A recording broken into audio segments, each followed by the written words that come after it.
and welcome to my channel, Being Disney. Well, first video ever that I've done, so welcome.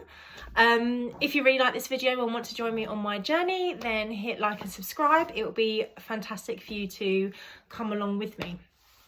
So I've wanted to do this for absolutely ages because I am a Disney fanatic. I love it. I watch vlogs about Disney all the time. I dream about going to Disney all the time. So when I'm not watching it or dreaming about it, then I'm there. So I've been really lucky. So when I was younger, my mum and dad had a house out there, so I was able to go out there all the time, and it's always just felt like a place that I can call home for me. So when I had my own daughter, it was something that I wanted to take her along with me too. So along the way, I've learned different tips and tricks to, I suppose, help me get like the best deal I can, because it's a minefield out there. It's a complete minefield. So many different companies offering different deals, not knowing where to start, wondering what to do, how much is too much, because it's just a huge place. And I think even after going so many times and being lucky enough to do that, I still haven't even covered probably half of it. So yeah, where to start is probably one of the most important questions, I guess. So I've kind of made some notes just about kind of tips that I can give in terms of booking and where to get really good deals and stuff.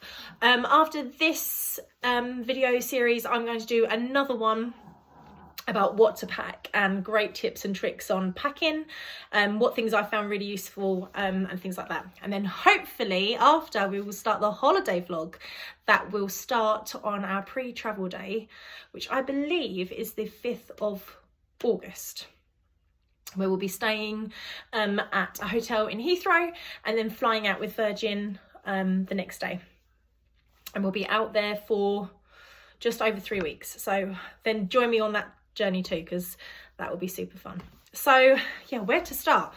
I guess you might be asking, what is the best time of year to go? That's often a question I normally get asked. Being a teacher, I'm kind of stuck with the holidays, so obviously it's much cheaper to go outside of the holidays. But if you are like me with children and in a job where you can only take time out in the holidays, some people are really worried about going out in August because it being really hot. And yes, it is really hot and really humid, but what I found is that although it's really humid, it's okay. You kind of get used to it, if that makes sense. I think the key is to have lots of rest days and lots of pool days, half days in the parks if you're able to. So sort of getting up later and having like a slow start, so having a pool day in the morning and then hitting the park in the afternoon, or getting up early for rope drop, go to the park and then have sort of the afternoon, the rest of the day right in the pool to cool off, not just to get away from the weather, but also to save your legs as well. You may hear my little dog snoring in the background. Tinks, you gonna come and say hello?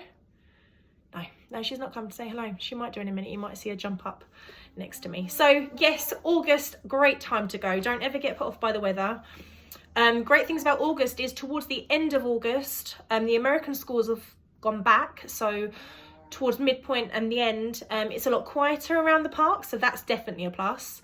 Although the flights aren't cheaper, the hotels tend to be, because it's out of season for America. So, you know, that's another plus point.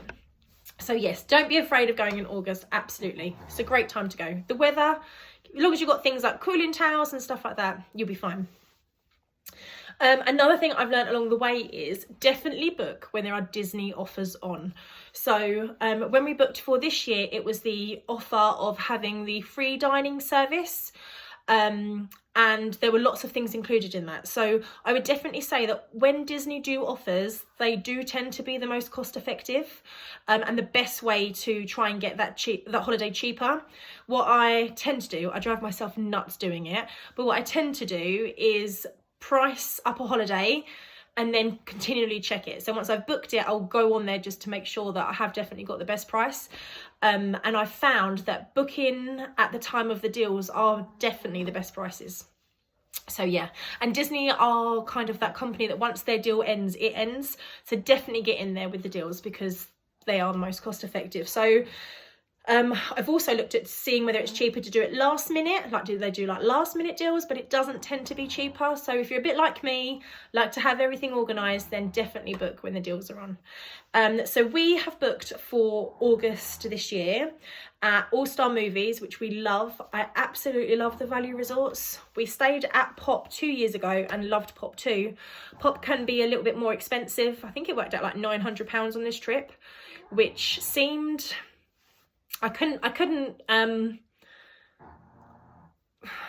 offset that money and not think about how much it would be helpful as in spending money. So we love the movies, so we're gonna stick with the movies, which is considered one of the value resorts. So you've got the movies, the All-Star Sports and All-Star Music, and Pop and Art of Animation are also considered value resorts. So out of the 5, Art of Animation is one of the most expensive ones out of the value resorts, then Pop, and then you've kind of got the All-Star.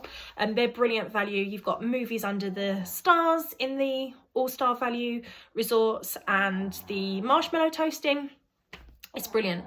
Okay, the pools don't have slides and stuff, but actually just being in the pool, they've got fun side games, like poolside games and stuff. It's really good. The Disney crew that work with all the children in the day to make it sort of a really fun place to be do an excellent job of that. So we're going to stay at All-Star. So I'll give you kind of the prices for how much that worked out. So we're staying at All-Star for 15 nights, and that includes a memory maker. So every time you go on the rides and you sort of have pictures and they take pictures, that all goes on your Magic Band if you choose to have a Magic Band, or on your account so you can see. So it includes all the pictures.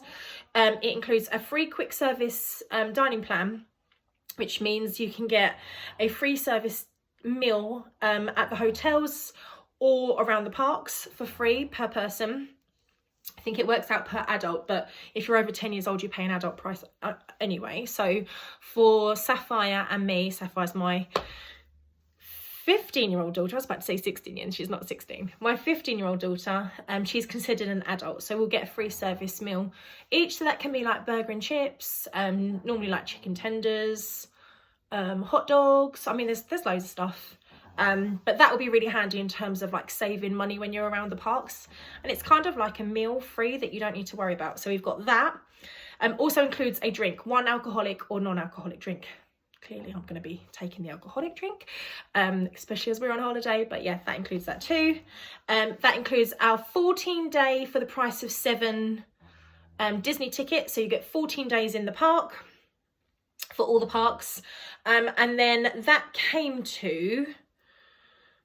I've got all my prices down here, just under 3,000. So what I would say about booking when the deals run, they normally do like a £200 offer, so they take £200 off.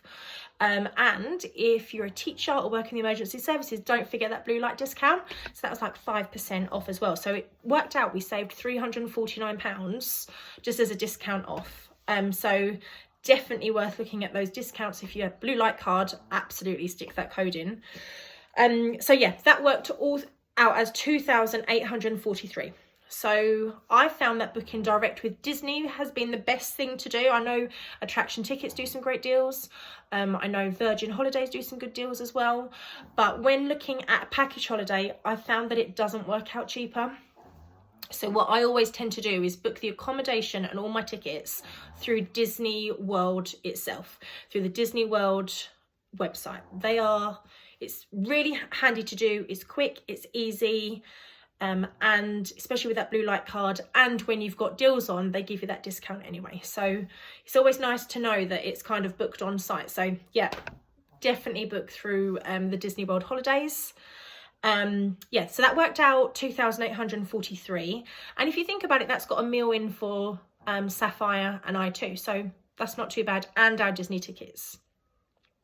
Now, when it comes to flights, that can often be where the biggest expense is, so it's definitely worth looking around. Now, I know flights can sometimes be cheaper if you're looking sort of last minute, but if you're anything like me that really panics just in case, and those flights get booked up.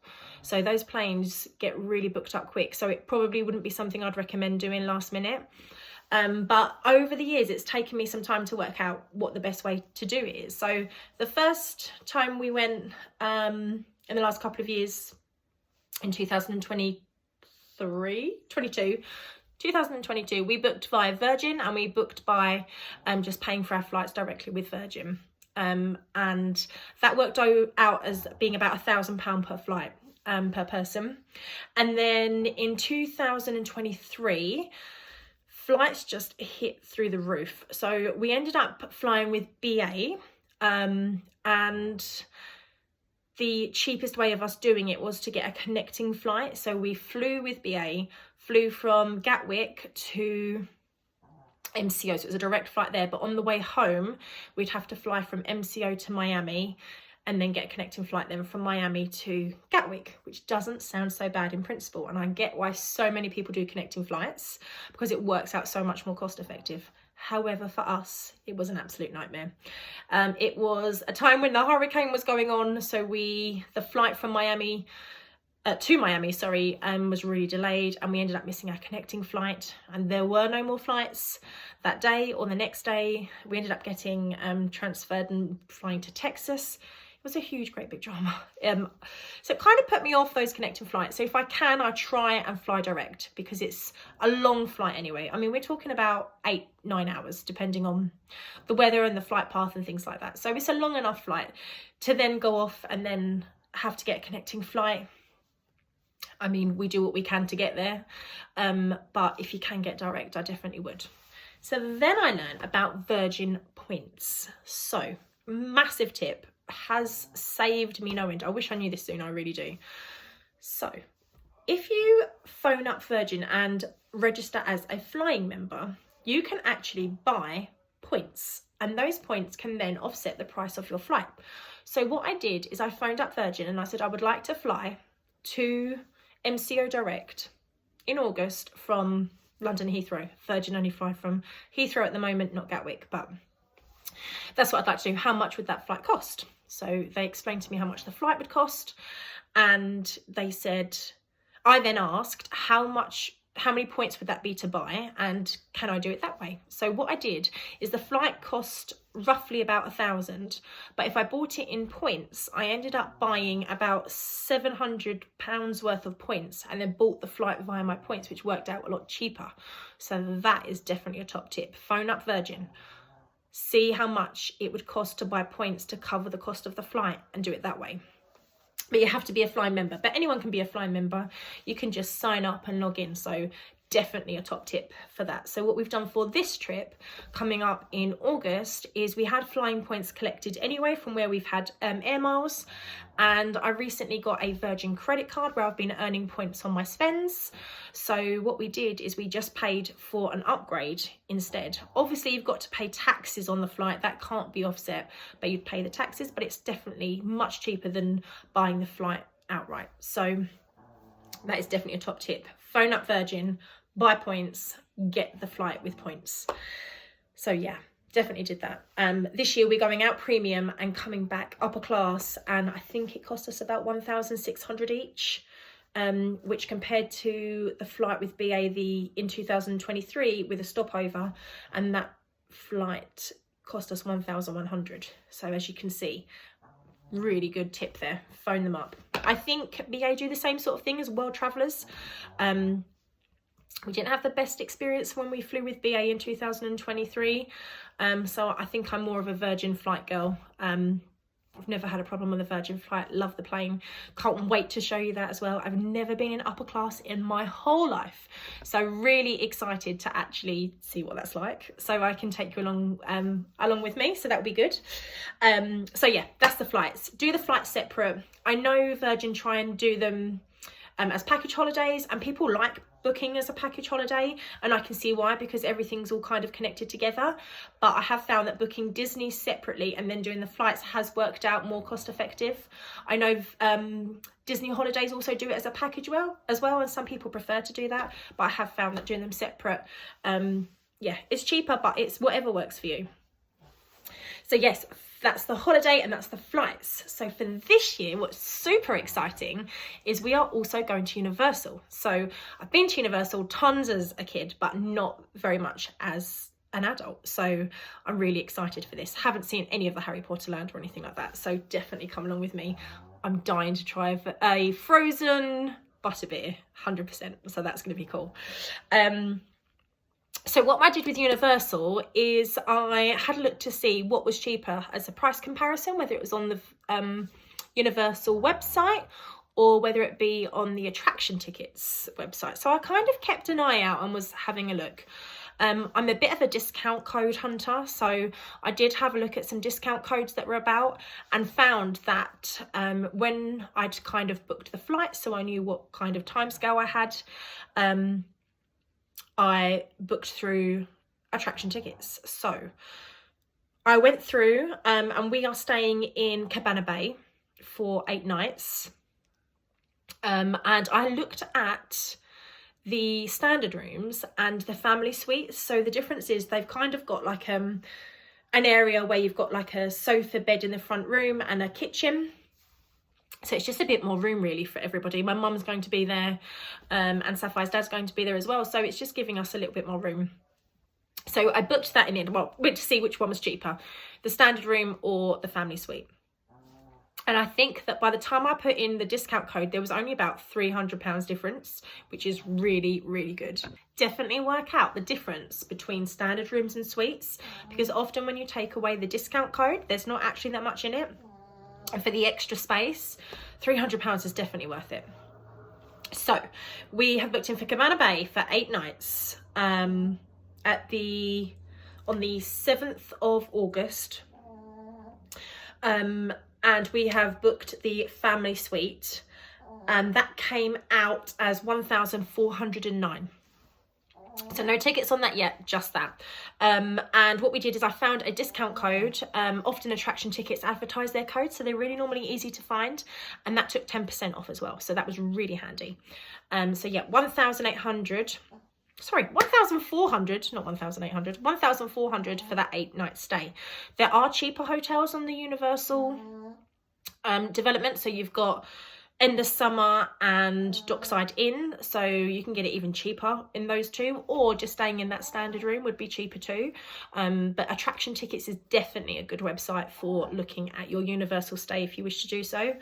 Obviously they've got the new Helios Resort now and the Luna Resort as well. So the 2 new hotels that are there, the brand new ones in light of Epic opening. So yeah, have a look on Attraction Tickets and look out for those discount codes because they come in really, really handy. I then booked on Attraction Tickets as well with my park ticket. So I ended up getting a 3-park ticket, which gets us into Universal Studios, Islands of Adventure and Volcano Bay. And then because Epic has just opened, will be opening next week, it gives you 1 day at Epic to have as well. And they worked out at £424 each. That was when they were just first advertised. So I think that was on a bit of a deal. So definitely look out for those deals. But that worked out like a good ticket. So we can go to all the water park as well. And you really do need those water park days. You really do. Save your legs, and just to get out of that sun and being in the water is definitely much needed. Tinks is coming over now. You're coming over to say hello, Tinks. Obviously, Tinks for Tinkerbell. Goes without saying. So yes, Attraction Tickets for Universal stays. Although you can book Disney stays on there too. I just always prefer booking through the Disney website. I don't know if it's habit, but it's always worked out well and cheaper for me too. We have recently just booked our Mickey's Not So Scary Halloween party tickets, which is a first for us. We've never ever done it, so I'm really looking forward to that. Was really unsure where to even start. Oh, this is Tinks now. She's coming over to say hello. Come and say hello to Tinks. Hey, Tinks. So yes, we're going to getting distracted with Tinks there, sorry. The Halloween, she's coming up. Halloween horror. It's not Halloween horror, Mickey's Not So Scary Halloween party tickets. So what I did is I went on to a website called Shark Surf, or Surfshark, could be that way around, and logged in for a free 7-day trial. So I logged in. It then gave me a VPN number. Oh, hello. Sorry about that. Say hello, Tinks. There she is in the corner. You wanted to be on camera too. Went on, got my VPN number, and was able to then go on to the American Disney World site. by going onto that site, we were then able to get the tickets for Mickey's Not So Scary Halloween Party early because we were staying on a Disney resort. Then what I did is I then cancelled, once I booked it up, I then cancelled my free trial just so that I wasn't going to get hit with a subscription fee. But that worked out a really great way of doing it. It meant I got my VPN number for free and was able to book those tickets. So that sounds good too. I know the most expensive days for Mickey's Not So Scary is the very first opening day, and then obviously the closer you get to Halloween and Halloween week. She's sneezing in the background. And obviously Halloween night I think is the most expensive. But we just want to be able to experience it when we go in August. So I think our tickets cost $129 each, which kind of worked out, I think, about £97. You don't need a Disney ticket to get in addition to the Mickey's Not So Scary ticket. That you can just come in with that Mickey's Not So Scary ticket from 4 p.m. and then obviously you've got it until the event closes. So that was one thing I was really always unsure about, whether you'd have to have a full Disney ticket and the Mickey Not So Scary Halloween ticket, but you don't. Just that the Mickey's Not So Scary ticket is enough. So yeah, £129, and I think that was for the 22nd of August, I believe. So yeah, one of the cheaper tickets. So £97. I mean, it might not be something that we do every year, but it's definitely something that we wanted to experience for the first time. So yeah, that's super handy too. And then one of the last things that I really wanted to talk about was booking those restaurants in 60 days before. So I know lots of sort of videos and emails come out to say don't forget to make those sort of reservations for the restaurants, and yeah, always set a date or an alarm on your calendar, circle it when you've got 60 days before, because some of those restaurants like Cinderella's Royal Table and the Be Our Guest sell out literally really quickly, and they're not the type of restaurants that you can just turn up to and ask for a table, and they are brilliant. I mean, we did Cinderella's Royal Table in 2022 where you actually get to have dinner in the Disney castle, which is just immense by itself, and you have all the princesses around you, and the dinner was really nice. I mean, I'm not going to say it's the best food you're ever going to eat, but it's certainly not bad. It's really lovely food, but you are kind of paying that price for being inside the castle and meeting the princesses and stuff like that. But it's definitely an experience to have, most definitely, even with or without kids. It's definitely something to do. So this year we're actually going to try the Be Our Guest restaurant. We've never done it before, so I know it's not necessarily a character dining. It's having dinner and then the Beast kind of walks around, but you are obviously in the ambience of being in the Beast castle. So we're going to book that one up this year. So yeah, definitely make those reservations 60 days before to have any chance of really getting kind of the meals that you want to get booked. I always find that having a bit of a plan of where you want to go and where you want to eat and what you want to do beforehand is really handy, just so that you know, kind of like mapping it out. That's what I tend to do, map out what the holiday is going to look like and then fit those restaurant days in. So some of the restaurants that we've been to that we absolutely loved, definitely Cinderella's Royal Table, definitely Roundup Rodeo, which is like the Toy Story themed restaurant and dining experience in Hollywood Studios. You're almost in like Andy's toy world, and then when you hear Andy's voice, you're all like the toys, so you have to just like stay still and sit still and not say anything. It's really fun, really interactive, and it's like a all you can eat like barbecue, but they bring it to you, and the food is really good. So definitely a top restaurant I'd recommend. And the other one that we really want to do this year is Ohana Breakfast at the Polynesian. I know some of the dinners have had like mixed reviews about the food not being quite as good as it has been, but the breakfast we did in 2022, and it was yum. We had like pog juice, which I think is the passion fruit, orange and guava juice, I think it could be. And we literally looked out the windows, big like sky windows looking out, and you could just see the Magic Kingdom in the distance. I mean, it was gorgeous. Like, we had Mickey waffles, Stitch waffles, the ham, the bacon, the sausages. Oh, it was yum. And like this pineapple bread. Oh my goodness, the bread, don't get me started on the bread. And then like Mickey comes out with Lilo and Stitch. I always call her Lilo, it's Lilo and Stitch, and Pluto too. And they spend so much time. They come around and see everyone, and they do kind of like this conga type thing. It's really fun. It's really fun. So yeah, I'd recommend that one too. But definitely have a look. There is a YouTube channel called DFB Guide, which I found really useful in terms of tips on where to book. They do like restaurants you must try and things like that. So yeah, DFB Guide. Follow those. They are brilliant. They've helped me no end when I've never been before, or had never been before, and you want to know what's out there. So yeah, have a look at those, but definitely make those reservations 60 days before. So that's kind of like a whistle stop tour of how I've found things, and the minefield that is. I'd kind of have an idea whether you're doing a split stay or a full Disney stay. Or perhaps a full Universal stay. Now that Epic, it will be open, it might be something that you want to do like kind of half and half. But definitely from my experience, booking through Disney Direct has been fab for the hotels and tickets. And then for Universal, I've booked through attraction tickets. They've been really helpful. And in terms of flights, have a look at Virgin Points. Speak to a representative. I always find them on the phone. That's a lot easier. And yeah, they can do that literally straight away for you in terms of the points. So yeah, that's definitely a really handy tip to have as well.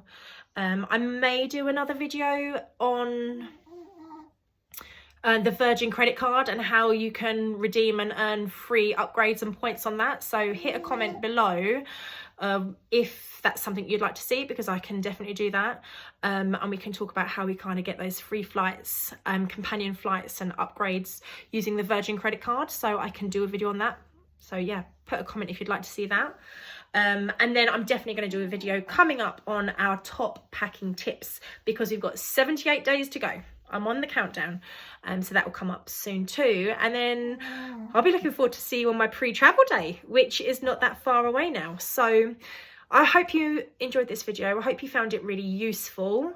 Please come along with me for the rest of my journey. Come and subscribe, hit like. It's my first time doing anything like this, so bear with me. But hey, it will be, I'll try and be as useful as I can in terms of tips and things.